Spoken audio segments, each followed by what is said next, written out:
part of the reason why I think there's some merit to Dogecoin, even though it was obviously created as a joke, is that it actually does have a much higher transaction volume capability than Bitcoin, and the cost of doing a transaction, the Dogecoin fee is very low. Like right now, if you want to do a Bitcoin transaction, the price of doing that transaction is very high, so you could not use it effectively for most things, and nor could it even scale to a high volume.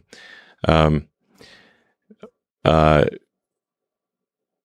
when Bitcoin was started, I guess around 2008 or something like that, the internet connections were much worse than they are today, like order of magnitude.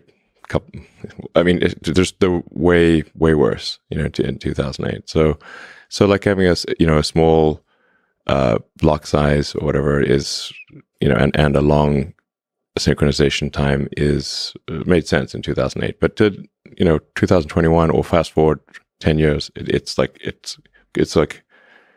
comically low. It's and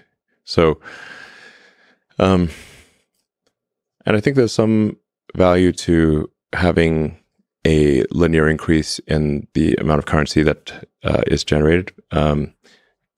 So because some amount of the currency, if a currency is too deflationary, or should say if a currency is expected to increase in value over time, there's reluctance to spend it, because you're like, I'll just hold it and not spend it because its scarcity is increasing with time. So if I spend it now, then I will regret spending it. So I will just hodl it. Mm-hmm.